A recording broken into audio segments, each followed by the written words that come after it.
السلام علیکم ورحمۃ اللہ وبرکاتہ۔ آج ہم سورہ بنی اسرائیل کی آیت نمبر 61 سے شروع کریں گے۔ اعوذ باللہ السمیع العلیم من الشیطان الرجیم، بسم اللہ الرحمن الرحیم۔ وَإِذْ قُلْنَا لِلْمَلَائِكَةِ اسْجُدُوا لِآدَمَ فَسَجَدُوا إِلَّا إِبْلِيسَ۔ اور جب ہم نے فرشتوں کو کہا کہ آدم علیہ السلام کو سجدہ کرو، بس انہوں نے سجدہ کیا، الا ابلیس، سوائے ابلیس کے۔ قال ااسجد لمن خلقت طینا، اس نے کہا کیا میں اس شخص کو سجدہ کروں جس کو تو نے پیدا کیا ہے طیناً، مٹی سے۔ اس سے پیچھے اللہ تعالیٰ نے جتنے بھی احکامات صادر فرمائے ہیں ان سب میں رکاوٹ شیطان کی وجہ سے ہی آتی ہے۔ اس لیے اللہ تعالیٰ یہاں آدم علیہ السلام اور فرشتوں کے واقعہ کو دہراتے ہیں تاکہ ہم اپنے دشمن کو پہچان سکیں کہ یہ شیطان جس کی اتباع میں ہم اللہ تعالیٰ کی نافرمانی کرتے ہیں، جو ہمارا خالق بھی ہے، رازق بھی ہے، ہم پر رحم کرنے والا بھی ہے، ہم اس کے محتاج ہیں، وہ بادشاہ ہے، ہم فقیر ہیں، تو جس شیطان کے پیچھے لگ کے ہم اس کی نافرمانی کرتے ہیں وہ ہماری عزت، ہماری خوشی کو قطعاً پسند نہیں کرتا۔ فرمایا کہ فرشتوں نے سجدہ کر دیا، حالانکہ فرشتے عظیم ترین مخلوق ہیں، انسان کی نسبت جسامت میں، کارکردگی میں بہت آگے ہیں۔ اللہ تعالیٰ نے اگر انسان کو فضیلت دی ہے تو اس کے قد کاٹ کی وجہ سے نہیں، اس کی کارکردگی کی وجہ سے نہیں، اپنی رحمت سے دی ہے۔ لیکن ابلیس نے اس سے انکار کر دیا اور کہنے لگا، حقارت کے ساتھ کہنے لگا کہ یہ مٹی کا بنا ہوا انسان۔ تو یہاں طین کا لفظ ہے، کہیں قرآن مجید میں تراب کا لفظ آتا ہے، کہیں طین، اس طرح، تو یہ مٹی کی ہی مختلف حالتیں ہیں۔ یعنی کہیں یہ ہے کہ پہلے جب مٹی خشک تھی اس کی بات کی گئی ہے، پھر جب اس کو گوندا گیا تو اس کی بات کی گئی ہے، اور پھر وہ جب سڑ کے گارا بن گئی اور گارا بھی سڑ گیا تو پھر اللہ تعالیٰ نے اس کی بات کی ہے۔ اس طرح مٹی کی مختلف حالتوں کو ذکر کیا ہے۔ قال ارأیتک ھذا الذی کرمت علی لئن اخرتنی الی یوم القیامہ۔ شیطان نے کہا، ارأیتک، کیا تو نے دیکھا، یعنی اللہ تعالیٰ کو تنبیہاً، حالانکہ اس کی حیثیت کیا ہے، یعنی یہاں سے ہی فخر اور تکبر کی دلیل ملتی ہے کہ اتنا اکڑا ہوا تھا کہ اللہ کو اس نے اس طرح سے مخاطب کیا، کہنے لگا کیا تو نے دیکھا کہ یہ وہ شخص کرمت علی، جس کو تو نے مجھ پر عزت دے دی ہے، لئن اخرتنی الی یوم القیامۃ لأحتنکن ذریتہ الا قلیلا، ضرور اگر تو نے مجھے قیامت کے دن تک ڈھیل دے دی تو میں بہکاؤں گا اس کی اولاد کو، الا قلیلا، سوائے چند لوگوں کے، یا مگر کچھ تھوڑے سے، یعنی کچھ تھوڑے ہی تیرے عبادت گزار ہوں گے، باقی لوگوں کو میں بہکا دوں گا۔ یہاں احتانی کرنا، یہ حنا کا سے ہے، اس کا معنی لگام دینا، یا جس طرح جانور کے نچلے جبڑوں پر رسی ڈال کر اس کو پیچھے کی طرف کھینچا جاتا ہے، یہ ہے، یعنی میں ان کو ذلیل و رسوا کر کے مجبور کر دوں گا، اور میں ان کی عقل مار دوں گا، اور میں ان کو اس طرح سے مجبور کر دوں گا کہ ماں سوائے چند کے باقی سب میرے پیچھے لگیں گے۔ جب اس نے تکبراً یہ بات کہی تو اللہ تعالیٰ نے فرمایا، قال اذهب فمن تبعك منهم فإن جہنم جزاؤکم جزاء موفورا۔ اللہ نے فرمایا کہ جاؤ، جو بھی تیری ان میں سے پیروی کرے گا، پس بے شک جہنم جزاؤکم، تم سب کا بدلہ ہے، جزاء موفورا، پورا پورا بدلہ، یعنی میں کسی پہ ظلم نہیں کروں گا کہ اس کے گناہ سے زیادہ اس کو دوں، نہیں، پوری پوری سزا دی جائے گی۔ اور یہ مطلب بھی ہے کہ ایسی صورت میں کوئی چھوٹے سے چھوٹا گناہ بھی تم چھپا نہیں سکو گے، بلکہ ہر گناہ کا پورا بدلہ دیا جائے گا۔ وَاسْتَفْزِزْ مَنِ اسْتَطَعْتَ مِنْهُمْ بِصَوْتِكَ وَأَجْلِبْ عَلَيْهِمْ بِخَيْلِكَ وَرَجِلِكَ وَشَارِكْهُمْ فِي الْأَمْوَالِ وَالْأَوْلَادِ وَعِدْهُمْ۔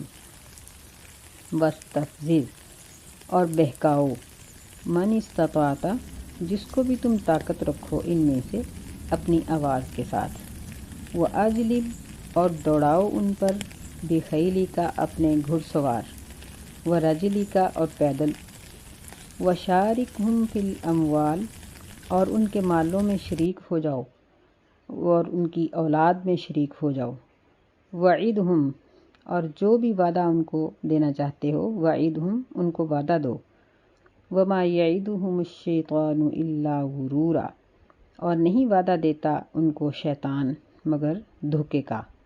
یعنی اس آیت میں اللہ تعالیٰ نے شیطان کو تنبیہاً اور اس کے تکبر اور غرور کو توڑنے کے لیے 5 قسم کے لفظوں کے ساتھ اس کو کہا ہے۔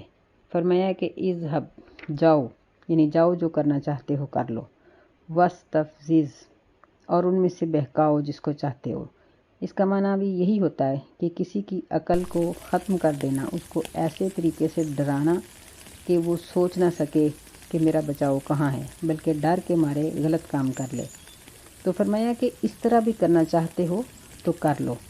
پھر فرمایا کہ وَأَجْلِبْ، یعنی ان کے اوپر دوڑاؤ، یعنی فوج کشی کے ساتھ کسی کو مجبور کیا جا سکتا ہے، تو اپنی فوجوں کو لے آؤ۔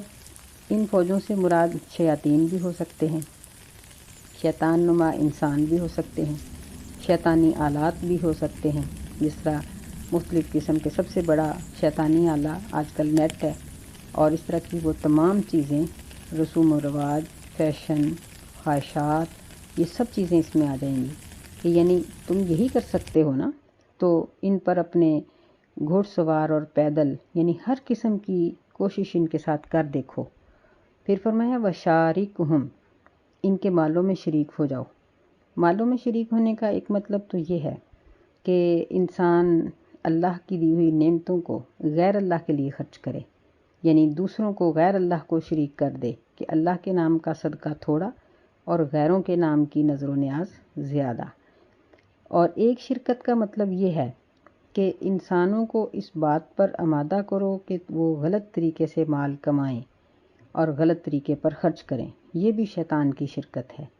اور اولاد میں شرکت ایک تو یہی کہ جس طرح بچوں کے سروں پہ بودیاں رکھی جاتی ہیں، بال بڑھائے جاتے ہیں، پھر مزاروں پہ جا کے کاٹے جاتے ہیں، یا ان کے شرکیہ نام رکھے جاتے ہیں، یا پھر یہ ہے کہ ان کو دین سکھانے کی بجائے اپنی کل دولت اور بچے کا سارا وقت اور اپنی ساری محنت صرف دنیا کے لیے خرچ کر ڈالو کہ بچہ ایک ڈاکٹر، انجینئر یا کسی بہت بڑے عہدے پر تو پہنچ جائے گا، لیکن اس کو نماز بھی نہیں آتی، اس کو اپنے فرائض کا ہی نہیں پتہ، اس کو اپنے جو رشتہ دار ہیں ان کے حقوق کا نہیں پتہ۔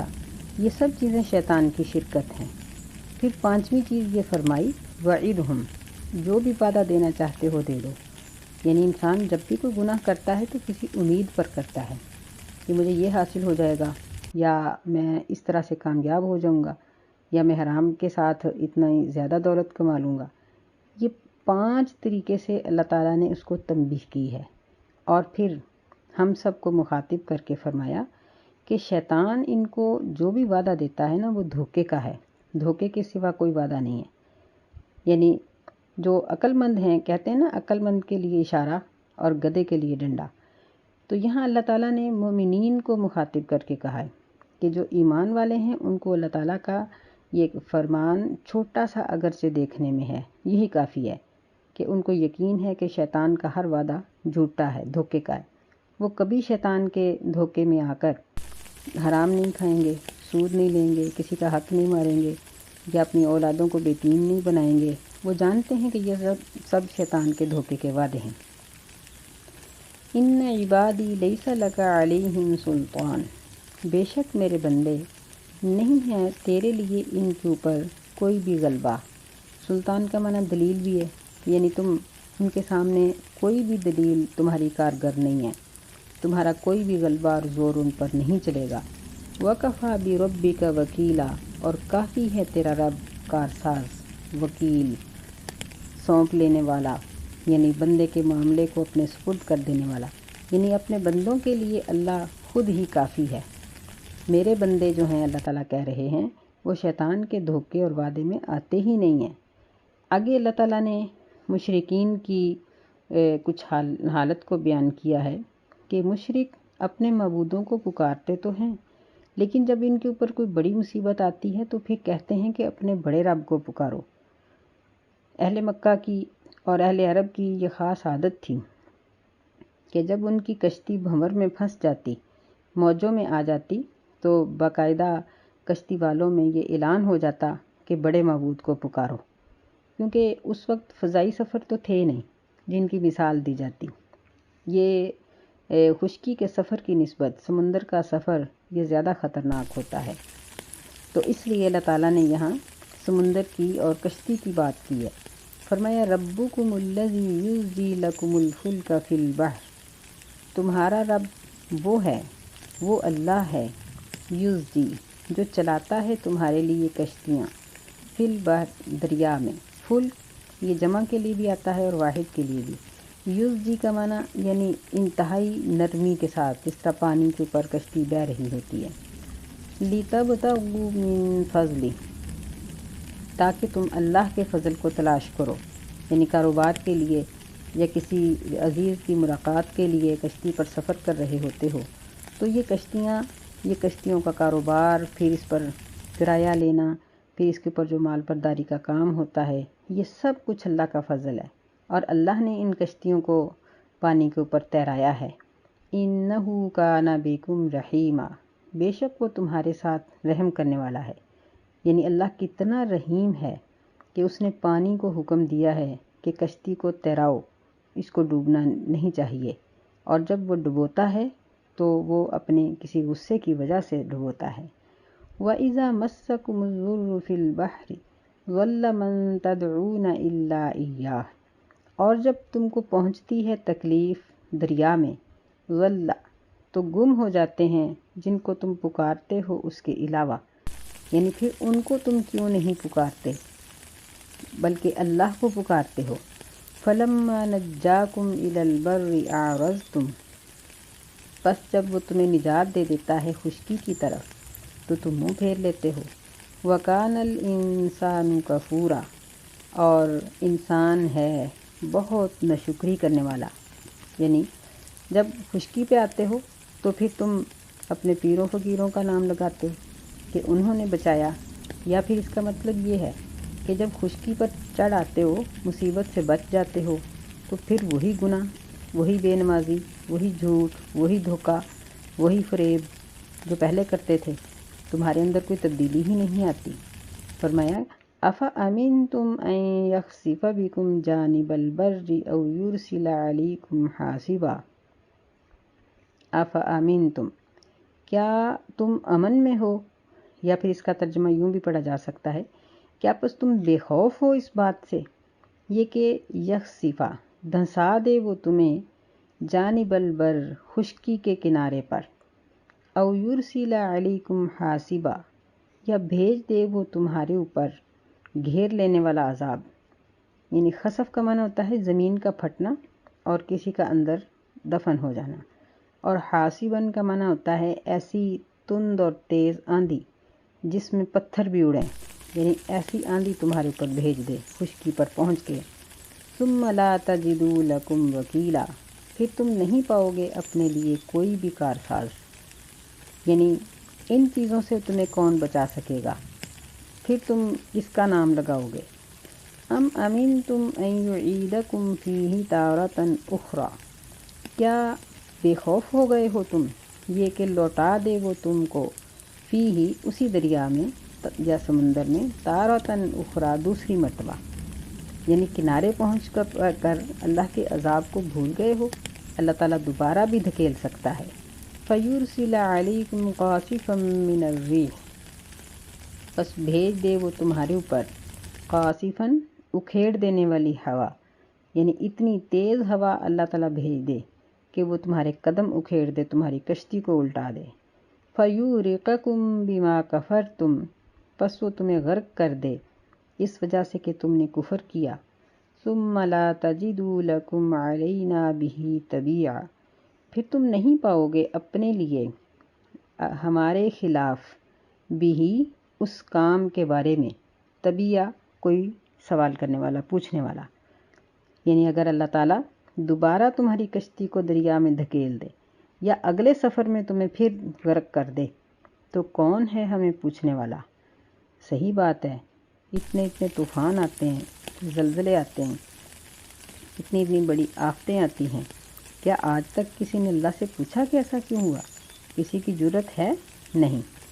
وَلَقَدْ كَرَّمْنَا بَنِي آدَمَ وَحَمَلْنَاهُمْ فِي الْبَرِّ وَالْبَحْرِ، اور البتہ تحقیق ہم نے عزت دی بنی آدم کو اور ہم نے ان کو سوار کیا خشکی میں اور دریا میں۔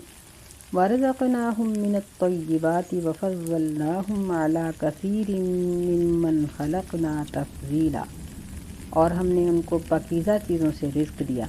وَفَضَّلْنَاهُمْ، اور ہم نے ان کو فضیلت دی بہت سی ان مخلوقات پر جن کو ہم نے پیدا کیا تھا۔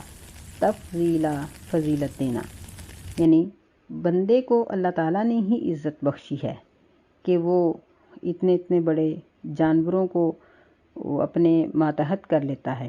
اللہ نے ان جانوروں کو مطیع اور مسخر کر دیا ہے۔ اونٹ جیسا جانور چھوٹے سے بچے کے ہاتھ میں جب نکیل دے دی جاتی ہے تو اس کے ماتحت ہو جاتا ہے، اور پھر بڑے بڑے جانوروں کو ذبح کرنا، پھر ان کو کھا لینا، پھر اسی طرح سمندروں میں سفر کرنا، ہواؤں میں اڑنا، لوہے کو پگھلانا، دھاتوں کو اکٹھا کرنا، یہ ساری عزتیں کس نے دی ہیں؟ یہ سب کچھ کس نے دیا ہے کہ انسان زمین پر بیٹھ کر کیا کچھ بنا رہا ہے؟ کتنی ترقی کر گئی ہے آج کی سائنس، کہاں کہاں تک انسان کی معلومات ہیں۔ یہ سب کس نے سکھایا؟ دماغ کو استعمال کرنا کس نے سکھایا؟ یہ سب اللہ ہی کا کرم ہے۔ وَرَزَقْنَاهُمْ مِنَ الطَّيِّبَاتِ، پھر یعنی انسان کو پاکیزہ چیزیں کھلائیں۔ انسان پھل کھاتا ہے، چھلکے جانور کھاتے ہیں، انسان رس پیتا ہے جانوروں کا، اور چھلکے اور توڑی اور یعنی چاولوں کا چھلکا، گندم کا چھلکا یہ جانور کھاتے ہیں۔ پھر ایسے ہی اللہ تعالیٰ نے انسان کو پاکیزہ بیویاں عطا کی اور پھر پاکیزہ اولاد عطا کی۔ یہ سب چیزیں اللہ تعالیٰ کی دین ہے یہ، اور پھر اس کے ساتھ ساتھ ہمیں دین کا علم سکھایا۔ وَفَضَّلْنَاهُمْ، یعنی انسان کو جو چیز فضیلت دیتی ہے وہ دین ہے۔ جب انسان دیندار بنتا ہے تو پھر وہ مخلوقات کے اوپر فضیلت پا جاتا ہے کہ اس کے لیے پانی کی مچھلیاں دعائیں کرتی ہیں، اس کے لیے سوراخوں میں چیونٹیاں دعائیں کرتی ہیں، اس کے لیے پرندے دعائیں کرتے ہیں، اس کے لیے زمین کے ٹکڑے دعائیں کرتے ہیں۔ جب وہ فوت ہو جاتا ہے تو اس پر زمین روتی ہے، آسمان کے دروازے روتے ہیں کہ اس انسان کا عمل، اس کی نیکیاں اب نہیں آئیں گی، ہمارے اندر سے نہیں گزریں گی۔ فرشتے اس کے لیے دعائیں کرتے ہیں، وہ وضو کر کے بیٹھتا ہے تو فرشتے اس کے لیے دعا کے لیے مقرر کر دیے جاتے ہیں۔ یہ ساری فضیلتیں دین کی وجہ سے ہی ملتی ہیں۔ تو جب ایک انسان دین کو ہی چھوڑ دے گا تو پھر اس کے اور حیوان کے اندر کیا فرق ہے؟ اللہ تعالیٰ نے قرآن مجید میں فرمایا کہ چلنے پھرنے والوں میں سے وہ لوگ بدترین ہیں جو کافر ہیں، یعنی جانور سے بھی انسان بدتر ہو جاتا ہے۔ اور فرمایا کہ ثم رددناہ اسفل سافلین، جب انسان دین پر عمل نہیں کرتا تو جہنم جو زمین کی گہرائی میں ہے وہ اس کا ٹھکانہ بن جاتا ہے۔ اللہ ہمیں محفوظ رکھے۔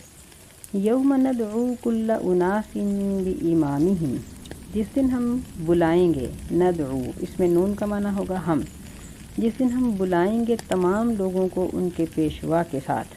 فمن اوتی کتابہ بیمینہ، پس جس شخص کو دیا گیا اس کا نامہ اعمال اس کے دائیں ہاتھ میں، فَأُولَئِکَ یقرؤون کتابہم، پس یہ ایسے لوگ ہیں جو پڑھیں گے اپنے نامہ اعمال کو، وَلَا یُظْلَمُونَ فَتِیلًا، اور نہیں ظلم کیا جائے گا ان پر دھاگے برابر بھی۔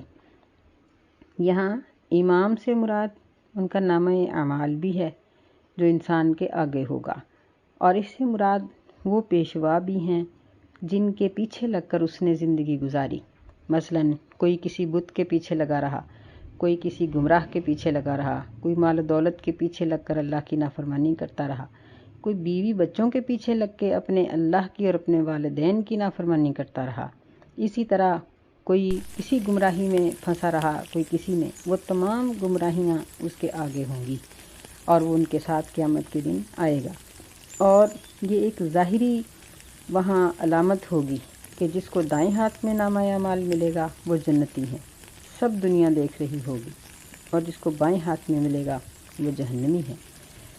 استغفر اللہ۔ فتیلہ کا معنی ایک چھوٹا سا دھاگا یا گٹھلی کے شگاف کے اندر، گڑے کے اندر، کٹ کے اندر جو ایک تنکا سا ہوتا ہے، یعنی اتنا سا ظلم بھی نہیں کسی کے اوپر ہوگا۔ وَمَنْ كَانَ فِي هَٰذِهِ أَعْمَىٰ فَهُوَ فِي الْآخِرَةِ أَعْمَىٰ وَأَضَلُّ سَبِيلًا، اور جو شخص اس دنیا میں اندھا ہے بس وہ آخرت میں بھی اندھا ہے اور وہ سخت گمراہ ہے سیدھے راستے سے۔ یعنی قرآن مجید اس چیز کو بیان کرتا ہے کہ جس نے دنیا کی زندگی میں ہدایت کے راستے کو نہیں دیکھا، قرآن کو نہیں پڑھا، حدیث کو نہیں پڑھا، قیامت کے دن وہ اندھا بنا کر اٹھایا جائے گا، کیونکہ اس نے نہ سنا، نہ پڑھا، نہ کسی سے سیکھا، نہ اپنے عمل کو درست کیا، بلکہ اپنی من مانی اور اللہ کی نافرمانی میں اس نے وقت گزار دیا، تو قیامت کے دن وہ اندھا کر کے اٹھایا جائے گا۔ وَإِن كَادُوا لَيَفْتِنُونَكَ عَنِ الَّذِي أَوْحَيْنَا إِلَيْكَ لِتَفْتَرِيَ عَلَيْنَا غَيْرَهُ، اور اگرچہ قریب تھا لَيَفْتِنُونَكَ کہ وہ فتنے میں ڈال دیتے آپ کو، آزمائش میں ڈال دیتے آپ کو اس چیز کے بارے میں، اوحینا الیک جو ہم نے آپ کی طرف وحی کی ہے، لتفتریہ تاکہ تو باندھے ہم پر، غیرہ اس کے علاوہ اور کوئی بات۔ یعنی مشرکین مکہ نے نبی صلی اللہ علیہ وسلم کو بہکانے کے لیے حتی الامکان کوششیں کی، بادشاہت کی پیشکش، اچھی شادیوں کی پیشکش، مال و دولت کی پیشکش، سب کچھ، لیکن فرمایا کہ وہ لوگ آپ کو بہکانے کے بہت قریب تھے، لیکن اللہ نے بچا لیا۔ وَإِذًا لَاتَّخَذُوكَ خَلِيلًا، اور اس وقت ضرور وہ بنا لیتے تجھے اپنا دوست۔ یعنی اگر آپ چھوٹا سا بھی اللہ کا کام چھوڑ دیتے، اللہ کے خلاف کوئی چھوٹی سی بات بھی کہہ دیتے، تو کافر آپ کو دوست بنا لیتے، ان کی دشمنی دوستی میں بدل جاتی، آپ کی زندگی کے دکھ سکھ میں بدل جاتے۔ لیکن وَلَوْلَا أَن ثَبَّتْنَاكَ لَقَدْ كِدتَّ تَرْكَنُ إِلَيْهِمْ شَيْئًا قَلِيلًا، اور اگر نہ ثابت قدم رکھتے ہم آپ کو، البتہ تحقیق قریب تھا کہ آپ جھک جاتے ان کی طرف کچھ تھوڑا سا۔ یعنی یہ اللہ کی رحمت تھی کہ آپ ان کی طرف نہیں جھکے، اللہ نے آپ کو ثابت قدم رکھا۔ اگر آپ ایسا کرتے تو وہ آپ کو دوست بنا لیتے اور آپ کی مشکلات آسانی میں بدل جاتی، لیکن آپ نے مشکلات کو سینے سے لگائے رکھا اور مشرکین کی پسند کا کام نہیں کیا۔ اذا لأذقناک ضعف الحیات وضعف الممات، اس وقت یعنی اگر آپ کافروں کی مرضی کا کام کرتے تو اس وقت ضرور چکھاتے ہم آپ کو ضعف الحیات، دنیا کی زندگی کا کئی گنا عذاب، وضعف الممات، اور موت کے بعد کا بھی کئی گنا عذاب، ثم لا تجد لک علینا نصیرا، پھر نہ پاتا تو اپنے لیے ہمارے خلاف کوئی مدد کرنے والا۔ یعنی دنیا کی مشکلات تو آپ سے ٹل جاتی، لیکن اللہ کا عذاب آپ پہ بڑھ جاتا۔ یہاں ہمیں ایک بات یہ بھی معلوم ہوئی کہ اگر ایک نبی اللہ کی مخالفت کرے تو اللہ تعالیٰ اس کو یہ کہہ رہے ہیں کہ کئی گنا عذاب دنیا کا اور کئی گنا عذاب موت کے بعد کا، تو پھر ایک عام شخص کو کیسے معافی مل سکتی ہے کہ وہ اللہ کی نافرمانی بھی کرے اور اللہ کی رحمتوں کو بھی پالے؟ یہ کیسے ممکن ہے؟ دوسری بات اس آیت میں یہ بیان کی گئی ہے کہ جتنا کوئی شخص زیادہ علم والا ہوتا ہے اس کے لیے اتنا اجر اور ثواب بھی زیادہ ہوتا ہے، اور اگر وہ نافرمانی کرے تو اس کے لیے سزا بھی زیادہ ہوتی ہے۔ تو انسان کو اپنے مقام کو پہچاننا چاہیے اور اللہ تعالیٰ کی اطاعت اور فرما برداری میں رہنا چاہیے کہ اگر ایک نبی بھی نافرمانی کر کے اللہ کے عذاب سے نہیں بچ سکتا تو ایک عام انسان کس طرح بچ سکتا ہے؟ اللہ تعالیٰ ہمیں اپنی رحمت میں جگہ دے اور ہمیں توفیق دے کہ ہم اس کی اطاعت اور فرما برداری میں اپنی زندگی کو بسر کریں تاکہ ہماری آخرت ہمارے لیے آسان ہو جائے۔ آمین۔ السلام علیکم ورحمۃ اللہ وبرکاتہ۔